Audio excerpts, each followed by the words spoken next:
تبارك الذي نزل الفرقان على عبده ليكون للعالمين نذيرا الذي له ملك السماوات والأرض ولم يتخذ ولدا ولم يكن له شريك. لا حول ولا قوة إلا بالله العلي العظيم. أعوذ بالله من الشيطان اللعين الرجيم. بسم الله الرحمن الرحيم. الحمد لله والصلاة والسلام رب اشرح لي صدري ويسر لي أمري واحلل عقدة من لساني يفقهوا قولي. أما بعد. عزیزان گرامی، پہلی ماہ رمضان سے آپ کے سامنے اس ماہ رمضان مبارک میں پہلی تاریخ سے جو سورہ فرقان کی آیتوں کی تفسیر پیش کی جا رہی ہے، اسی بات کو آگے بڑھاتے ہوئے آج آیت نمبر 22 کہ یوم یرون الملائکہ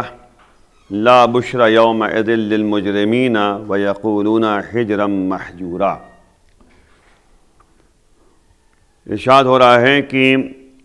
وہ اپنی آرزوؤں کو پہنچ جائیں گے، لیکن جس دن فرشتوں کو دیکھیں گے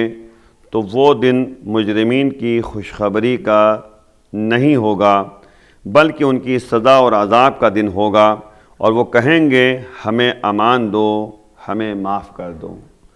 دیکھیں، یاد رکھیے گا، روز قیامت جب فرشتوں کو یہ لوگ دیکھیں گے تو اس کے بعد فرشتے جب انہیں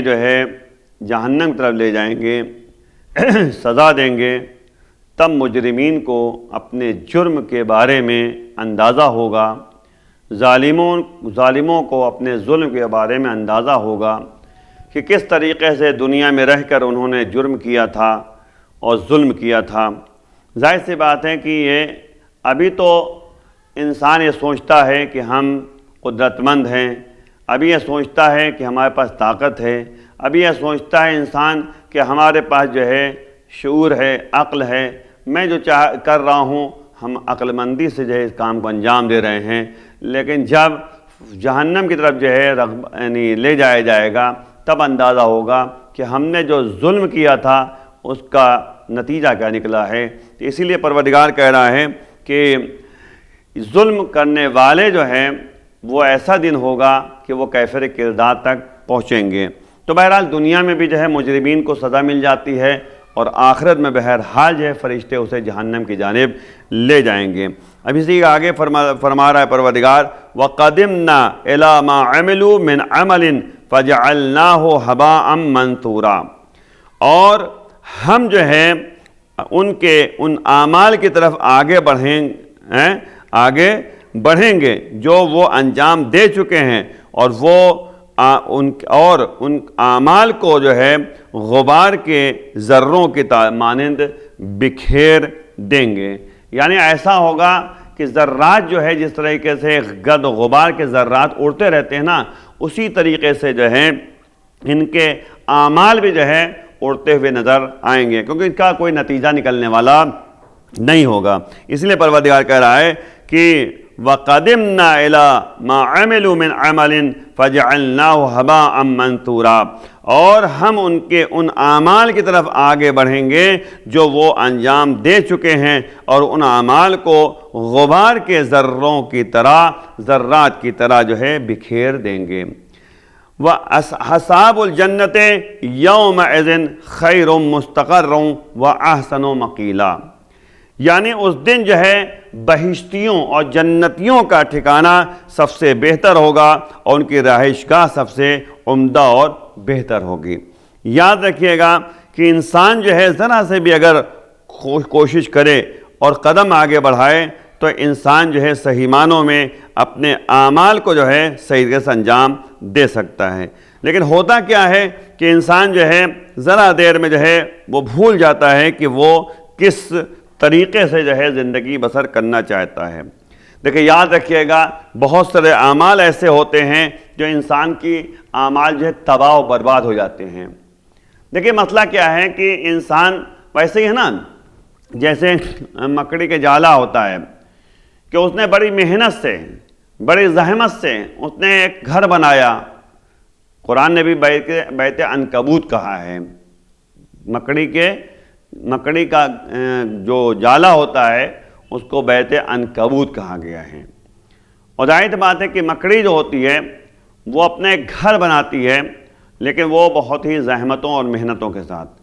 لیکن ایک جو ہے ہوا کا جھونکا آتا ہے جس کے نتیجے میں اس کا گھر جو ہے اڑ جاتا ہے اور برباد ہو جاتا ہے۔ تو اسی طرح انسان کے اعمال صالحہ ہوتے ہیں، انسان کا کردار ہوتا ہے، انسان کا عمل ہوتا ہے کہ وہ اعمال صالحہ کو انجام دیتا ہے، نیک عمل کو انجام دیتا ہے، لیکن کچھ ایسا کام انجام دیتا ہے جس کی بنیاد پر اس کے تمام اعمال جو ہے تباہ و برباد ہو جاتے ہیں۔ یا آپ دیکھیں یہاں پر جو بیان کیا گیا ہے آیت میں، مجرمین کے اعمال کی کیفیت کو مجسم کر کے یہ آیت کہتی ہے کہ ہم ان اعمال کی طرف آگے بڑھیں گے جو وہ انجام دے چکے ہیں، اور ان اعمال کو غبار کے ذروں کی طرح جو ہے بکھیر دیں گے۔ یعنی آپ غور کریں کہ یہاں پر جو ہے لفظ ہوا جو استعمال کیا گیا ہے وہ غبار کے نہایت ہی باریک ذرات ہیں جو عام حالات میں دیکھنے میں نہیں آتے، لیکن جب سورج جو ہے کہ روشنی بند کمرے کے سوراخ سے کمرے کے اندر آتی ہے تو اس میں یہی ذرات تیرتے نظر آتے ہیں، یعنی پتہ چلتا ہے کہ ذرات کیا ہیں، ویسے نہیں دکھتے ذرات، تو بڑے باریک ذرات ہوتے ہیں، تو اس لیے ہوا جو ہے اس کو باریک ذرات کو کہتے ہیں۔ اس تعبیر سے یہ بات واضح ہوتی ہے کہ کفار مشرکین کے اعمال اس قدر بے قیمت اور بے اثر ہوں گے گویا ان کا کوئی وجود ہی نہیں ہوگا، خواہ وہ اپنے ان اعمال کے لیے سالوں سال جو ہے یعنی کوشش کرتے رہتے ہوں، لیکن مسئلہ یہ ہے کہ انسان جو ہے جو بھی انجام دیتا ہے، جن لوگوں نے، قرآن کہتا ہے جن لوگوں نے پروردگار کا انکار کیا ہے ان کے اعمال کی سزا ایسی ہے جیسے کسی طوفانی دن میں تیز ہوا کے سامنے راکھ کا ڈھیر ہو، کہ راکھ کا ڈھیر ہوتا ہے تو ہوا جب چلتی ہے تو وہ ذرات، راکھ کا ڈھیر جو ہے وہ جو ذرات ہوتے ہیں وہ اڑنے لگتے ہیں۔ تو یہ بات جو ہے ہمارے لیے بہت ہی ضروری ہے اور اس کو ذہن میں رکھنا چاہیے انسان کے لیے کہ اس کی منطقی دلیل بھی واضح ہے، کیونکہ جو چیز انسان کے اعمال کو شکل و صورت، حیثیت و قدر و منزلت عطا کرتی ہے وہ ہے انسان کی نیت، انسان کا یعنی قصد، ارادہ، کیسے وہ عمل انجام دے رہا ہے، خلوص، اخلاص اور اس کا قصد و ارادہ، کیونکہ مومنین کے اعمال میں رضا خدا ہونا چاہیے، وحدانیت کا اقرار ہونا چاہیے، توحید پروردگار کو پیش نظر رکھنا چاہیے، پاکیزہ مقصد ہونا چاہیے، صحیح و سالم جو ہے منصوبہ بندی ہونا چاہیے، اور جبکہ بے ایمان افراد کے پیش نظر ظاہر داری بہت ہوتی ہے، ریاکاری بہت ہوتی ہے، جھوٹ و فریب بھی جو ہے اور ذاتی مفادات ہوتے ہیں جن کی وجہ سے جو ہے انسان کے اعمال جو ہے تباہ اور برباد ہو جاتے ہیں۔ مثال کے طور پر ہم ایسی مساجد کو بھی جانتے ہیں جو صدیوں پرانی ہیں، سینکڑوں سال گزر جانے کے باوجود بھی یعنی آپ غور کریں کہ اس میں ذرہ برابر بھی جو ہے کوئی فرق یعنی نظر نہیں آتا، جبکہ اس کے برعکس ایسے گھروں کو بھی آپ جانتے ہیں جو 1 ماہ یا 1 سال گزر جانے کے بعد خراب ہونا شروع ہو جاتے ہیں اور ان میں کوئی نہ کوئی جو ہے کمی پیدا ہو جاتی ہے۔ اس کی وجہ یہی ہے کہ مساجد کی تعمیر کے سلسلے میں خدا کی خوشنودی مطلوب ہوتی ہے اور لہٰذا انہیں ہر لحاظ سے پختہ اور تمام حوادث کو پیش نظر رکھ کر بہترین میٹیریل کے ساتھ جو ہے تعمیر کیا گیا ہے، جبکہ رہائشی مکانوں کے سلسلے میں ظاہر داری ہے، فریب کاری کے ذریعے مال و دولت کا جمع کرنا مقصود تھا، صرف ان کی ظاہری آب و تاب اور نقش و نگار کی طرف جو ہے توجہ دی گئی ہے، اسی بنیاد پر جو ہے گھر بہت جلدی خراب ہو جاتا ہے۔ لیکن مساجد جو ہے کیونکہ خلوص نیت کے ساتھ ہے اور باقاعدہ پختگی اس میں دھیان دیا گیا ہے، اس بنیاد پر جو ہے وہ مسجدیں برقرار رہتی ہیں۔ اسی طرح اعمال بھی ہوتے ہیں، اعمال میں اگر خلوص ہے، اخلاص ہے، ریاکاری نہیں ہے تو وہ بقا رہتی ہے، وہ اعمال باقی رہتے ہیں۔ اور اصولی طور پر اگر آپ دیکھیں اسلامی منطق کے لحاظ سے دیکھیں تو اعمال صالحہ کے لیے کچھ آفتیں ہیں جن کی طرف زیادہ توجہ دینا چاہیے اور یہ بحث ذہن میں رکھنا چاہیے کہ یعنی شروع سے ہی جو ہے اس کا یعنی لحاظ کرنا چاہیے، جس کو کہتے ہیں ریاکاری۔ ریاکاری نہیں ہونا چاہیے، کبھی جو ہے ریاکاری کی بنیاد پر اس کے اعمال جو ہیں چاہے جتنے کے پختہ ہوں چاہے جتنے زیادہ ہوں ریاکاری کی بنیاد پر برباد ہو جاتے ہیں۔ کبھی ایسا بھی ہوتا ہے کہ کبھی ایسا ہوتا ہے کہ ان اعمال کی انجام دہی کے دوران ہی انسان غرور، تکبر، خود پسندی کا شکار ہو جاتا ہے، جس کی وجہ سے اس کے اعمال کی قدر و قیمت ضائع ہو جاتی ہے۔ کبھی ایسا ہوتا ہے کہ اعمال خیر کی ادائیگی کے بعد انسان سے ایسے نامناسب کام سرزد ہو جاتے ہیں جن سے ان کے اعمال جو ہے بالکل بے اثر ہو جاتے ہیں۔ مثلا راہ خدا میں خرچ کرنے کے بعد احسان جتانا، قرآن خود کہہ رہا ہے لا تبطلوا الصدقات بالمن والعزا، تم اپنے صدقات اور نیک کام کو جو ہے احسان جتانے اور اذیت دینے سے جو ہے برباد نہ کرو،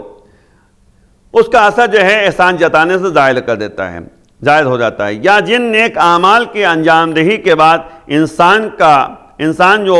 کافر ہوتا ہے یا مرتد ہو جاتا ہے، اعمال تو خوب انجام دے لیکن کفران نعمت، ارتداد، حتیٰ کہ بعض اسلامی روایات کے مطابق بعض اعمال ایسے ہوتے ہیں کہ ان کی انجام دہی سے پہلے کے گناہوں کی وجہ سے ان کا کوئی نتیجہ برآمد نہیں ہوتا، جس طرح شراب پینے والے کے بارے میں ہے کہ ان کے اعمال 40 روز تک بارگاہ معبود میں قبول نہیں ہوتے۔ بہرحال اسلام کے نزدیک عمل صالح کا ایک منظم معیار ہے۔ ایک روایت جو ہمارے پاس موجود ہے کہ امام محمد باقر علیہ السلام سے نقل ہوئی ہے، قیامت کے دن خداوند عالم ایسے گروہ کو مبعوث فرمائے گا جن کے سامنے ان کے سفید لباس کی طرح جو ہے روشنی چمک رہی ہوگی۔ یہ روشنی ان کے اپنے اعمال ہوں گے، پھر خدا ان اعمال کو حکم دے گا کہ ذرات میں تبدیل ہو جائے، اور کیا آپ نے تو وہ سب ذرات میں تبدیل ہو جائیں گے۔ وہ کون لوگ ہوں گے اس کے بارے میں امام فرماتے ہیں کہ اس بارے میں جو ہے فرماتے ہیں مولا کہ کون سے افراد ہوں گے، فرماتے ہیں وہ لوگ نماز روزے کی بھی ادائیگی کرتے تھے، نماز پڑھتے تھے، روزہ بھی رکھتے تھے، لیکن جب کوئی حرام چیز ان کے سامنے آ جاتی تھی تو وہ اس سے بھی لگ جاتے تھے، وہ کام بھی کرنے لگتے تھے۔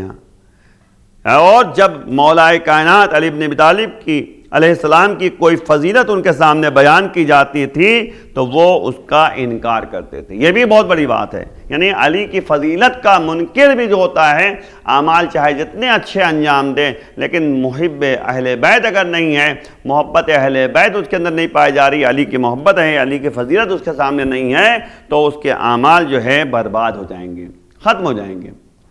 اور آپ غور کریں کہ جہاں تک قرآن مجید کا طریقہ کار ہے کہ وہ نیک اور بد کو ایک ساتھ بیان کرتا ہے تاکہ دونوں کا آپس میں موازنہ کر کے ہر ایک کی کیفیت کو اچھی طرح سمجھا جا سکے۔ چنانچہ بعد والی آیت دوزخیوں کے بارے میں گفتگو کرتی ہے۔ خدا فرماتا ہے کہ اس دن بہشتیوں کا ٹھکانہ سب سے بہتر ہوگا، جو جنت میں رہیں گے، اور ان کی رہائش گاہ سب سے عمدہ اور بہتر ہوگی۔ اور اس بات کا مقصد یہ نہیں ہے کہ دوزخیوں کی حالت اچھی ہوگی اور بہشتیوں کی حالت ان سے زیادہ اچھی ہوگی، کیونکہ یعنی افعل جو ہے احسن، یہاں پہ استعمال احسن و مقیل لگا نا، تو احسن جو ہے افعل تفضیل جو ہے کا لفظ بعض اوقات ایسے مواقع پر بھی استعمال ہوتا ہے جن میں ایک فریق میں ایسی صفات پائی جاتی ہے، دوسرا فریق جن سے بالکل الگ ہوتا ہے، ان پہ صفتیں نہیں پائی جاتی۔ جس طرح جو ہے سورہ حامیم سجدہ میں جو ہے آیت نمبر 40 میں ہے کہ فرمایا کہ افمن یلقی فی النار خیر، یہاں خیر استعمال کیا گیا نا، خیر بھی جو ہے افعل تفضیل ہے، آیا وہ جو شخص جہنم کی آگ میں ڈالا جائے گا وہ بہتر ہے یا جو شخص بروز قیامت مطمئن ہو کر عرصہ محشر میں آئے گا؟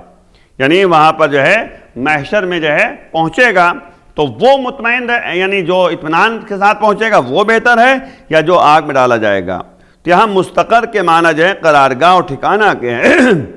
اور مقیل یہاں پہ جو موجود ہے کا معنی جو ہے دوپہر کے وقت آرام کرنے کی جگہ کو کہتے ہیں، اسی سے قیلولہ جو ہے نکلا ہے۔ بہرحال جو کہتے ہیں کہ ان آیتوں سے جو ہے جو باتیں ہمارے سامنے آتی ہیں وہ غور کرنے کی بات ہے کہ جس طرح سے جو ہے ہم وہاں جب پہنچیں گے قیامت کے دن تو اچھے اعمال جو ہوں گے اسی بنیاد پر جو ہے انسان کو اس کو جزا دی جائے گی اور بہترین جو ہے جگہ اس کے لیے مقرر کی جائے گی۔ یاد رکھیے گا، انسان اعمال صالحہ انجام دے تو اس کو باقی رکھنے کا ٹھکانہ تلاش کریں، باقی رکھنے کا ایک طریقہ تلاش کریں، کیسے ہمارے اعمال باقی رہ سکتے ہیں۔ مین مسئلہ وہی ہے کہ کرنا آسان ہے،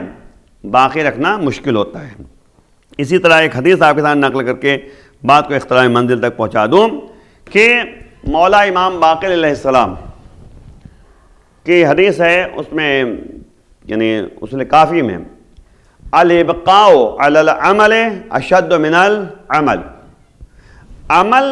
الابقاء علی العمل، عمل پہ باقی رہنا یعنی عمل کو باقی رکھنا اشد یعنی سخت ترین ہے، الابقاء علی العمل اشد من العمل، عمل کرنے سے زیادہ دشوار ہے۔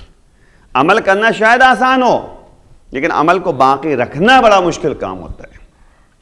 مولا نے جو ہے جب یہ بیان کیا تو راوی نے کہا کہ مولا بات سمجھ میں نہیں آئی، آپ اس کی وضاحت فرما دیجئے۔ تو مولا نے جو ہے فرمایا کہ جیسے کوئی شخص، مثال دے کر سمجھایا، کوئی شخص جو ہے کسی مومن مرد کی عیادت کرنے کے لیے اس کے گھر گیا، اور ظاہر سی بات تاریخ میں موجود ہے، روایت موجود ہے کہ جب کوئی شخص یہ نیت کر کے جاتا ہے کہ میں کسی مومن کی عیادت کرنے جا رہا ہوں تو فرشتے بھی اس کے ہوتے ہیں مقرر اور استغفار کرتے ہیں اور باقاعدہ جو ہے وہ اس کے لیے تسبیح پڑھتے ہیں۔ اب اگر جو ہے انسان نے جو عیادت کر لی تو اللہ کا مولا فرماتے ہیں کہ نامہ میں لکھ دیا جائے گا اس نے یہ کام جو ہے خلوص نیت کے ساتھ کیا ہے اور اللہ کے لیے کیا ہے۔ پھر جب وہ گھر سے نکلتا ہے تو اپنی بڑائی بیان کرنے کے لیے، اچھا ویسے بیان کرے تاکہ لوگ ثواب میں شامل ہو جائیں، نیت اچھی ہے تو کچھ نہیں، اس کو بھی ثواب ملے گا، اس کو بھی ملے گا، لیکن اس کا مقصد یہ تھا کہ میں جو ہے بیان کروں تاکہ لوگ مجھے تعریف کریں کہ فلاں دیکھو کتنا مصروف ہے پھر بھی جو ہے ایسا کام انجام دیتا ہے۔ تو نیت اگر جو ہے واہوائی ہے، نیت خلوص نہیں ہے، تو مولا فرماتے ہیں کہ اگر کسی سے کہہ دیا تو نامے ہم نے کاٹ کے لکھ دیا جائے گا اس نے سب کے سامنے انجام دیا۔ پھر سے دوسری مرتبہ اگر ایسا ہوا تو کاٹ کے لکھ دیا جائے گا اس نے جو ہے ریاکاری کی۔ پھر اگر ایسے ہی ہوا، ایسے چلتا رہے گا تو وہ شرک میں جو ہے تبدیل ہو جائے گا عمل، یعنی ایسے لگے گا جیسے شرک کیا اس نے۔ تو یہی مسئلہ ہے کہ خلوص نیت کا مطلب ہوتا ہے اپنے اعمال کو باقی رکھنا، کسی سے بیان نہ کرنا، کسی سے نہ کہنا، یہ اخلاص ہے، یہ خلوص ہے، ریاکاری نہیں ہونا چاہیے، تب انسان کا عمل جو ہے قابل قبول ہوگا اللہ کی بارگاہ میں۔ بہرحال بہت سارے واقعات ہیں جس کی طرف جو ہے توجہ ہمیں دینا چاہیے۔ اچھا اہل بیت اطہار کی سیرتوں کو دیکھیے تو ان کا پورا عمل جو ہے خلوص نیت کے ساتھ تھا۔ سورہ دہر جو ہے پورا اترا ہے تو اہل بیت کی فضیلتوں میں اترا ہے۔ اب آپ دیکھیے قرآن خود کہتا ہے انما نطعمکم لوجہ اللہ لا نرید منکم جزاء ولا شکورا، ہم اہل بیت وہ ہیں جو اللہ کی رضایت کے لیے، اللہ کی خوشنودی کے لیے تمہیں کھانا کھلاتے ہیں، تم لوگوں کو، نہ کہ تم سے جزا کے طلبگار ہیں اور نہ ہی جو ہے شکریہ کے طلبگار ہیں۔ یہ خلوص نیت کے ساتھ ہے، اس اخلاص پایا جاتا ہے۔ اور کبھی بھی جو ہے اہل بیت اطہار نے جو ہے جتایا نہیں ہے، کبھی جو ہے اہل بیت اطہار نے جو ہے اذیت نہیں دی ہے، احسان نہیں جتایا ہے کہ میں نے تمہارے ساتھ ایسا کیا، بلکہ جو ہے قرآنی جملہ یہ ہے کہ ہم نہ شکریہ تم سے، اہل بیت کہہ رہے ہیں نہ تو شکریہ کے طلبگار ہیں نہ جزا کے طلبگار ہیں، یعنی اب جو بھی ہمیں چاہیے وہ اللہ سے چاہیے۔ اگر یہی نیت ہماری ہو جائے تو واقعاً ہم اہل بیت کے صحیح محبت کرنے والے ہیں۔ اور یہی اگر آپ دیکھیے تو وہی مولا متقیان علی بن ابی طالب علیہ السلام جن کا ہر عمل جو ہے خلوص نیت کے ساتھ چاہے جنگ کا میدان ہو، چاہے کہتے سجدے کی حالت میں ہو، اور چاہے کہتے کہ آپ کے سخاوت کی منزل میں ہو، اور چاہے فیصلے کی منزل میں ہو، جس منزلت میں تھے اس منزل میں اخلاص پایا جاتا تھا، خلوص نیت کے ساتھ انجام دیا تھا۔ عزیزوں 19 تاریخ اور 20 تاریخ اور 21 تاریخ، یہ 3 تاریخیں جو ہیں جو مولا متقیان سے منسوب ہیں۔ 19 رمضان المبارک کو مولا کے سر پہ ضربت لگی ہے، اور 21 تاریخ کو مولا کی شہادت واقع ہوئی ہے۔ عزیزوں، واقعاً جو ہے جب تاریخ نے بڑھ کے آواز دی تو یہ کہا کہ شدت عدل کی بنیاد پر علی کو قتل کر دیا گیا۔ وہ مولا متقیان علی بن ابی طالب علیہ السلام نے اپنے بیٹوں کو وصیت کی ہے، اپنے چاہنے والوں کو وصیت کی ہے کہ تقوی الہی اختیار کرو اور خوف خدا اپنے دل میں پیدا کرو اور اپنے امور میں نظم پیدا کرو۔ عزیزوں، وہی مولا متقیان ہیں جن کو زہر دغا، یعنی زہر جو ہے تلوار کو زہر سے بجھایا گیا تھا، اور وہ جس میں زہر جو ہے سرایت کر رہا تھا،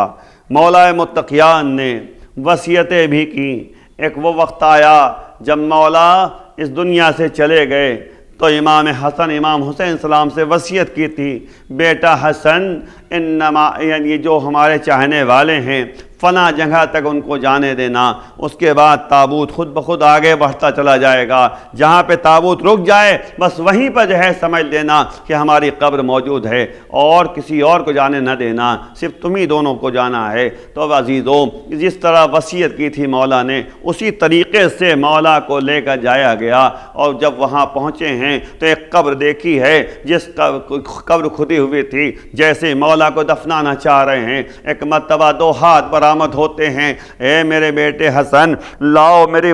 وصی کو میرے حوالے کر دو۔ عزیزوں، یعنی مولا کو دفنایا گیا، غسل دیا گیا، کفن پہنایا گیا۔ مولا آپ کو جو ہے آپ کے بیٹوں نے غسل دیا، آپ کے بیٹوں نے کفن پہنایا، آپ کے بیٹوں نے دفنایا، لیکن ذرا کربلا کے میدان میں آ کر دیکھیے، آپ کے بیٹا حسین ہے، 3 دن کا بھوکا پیاسا ہے، شمر کا کند خنجر ہے، اور ذبح کر دیا گیا، اور بے گور کفن جلتی ہوئی زمین پہ لاش پڑی ہوئی ہے، لاش کو پامال کر دیا گیا۔ بیٹا تھا بھی تو ہاتھوں میں ہتھکڑیاں، پیروں میں بیڑیاں، گلے میں توق خاردار، کمر میں لنگر، کربلا سے کوفہ، کوفے سے شام در بدر پھرایا گیا۔ الا لعنۃ اللہ علی قوم الظالمین سیعلم الذین ظلموا ای منقلب ینقلبون۔ پروردگار بحق زہرا وابیہا ووالدیہا سب کے گناہوں کو معاف فرما۔ پروردگار مظلومین کو اپنی حفظ زمان میں رکھ لے، ظالمین و جبارین کو نیست و نابود فرما۔ پروردگار محبان اہل بیت جہاں بھی ان کی عزت و جان و مال کی حفاظت فرما، امام زمانے کے ظہور میں تعجیل فرما، ان کے آوان و انصار میں شمار فرما۔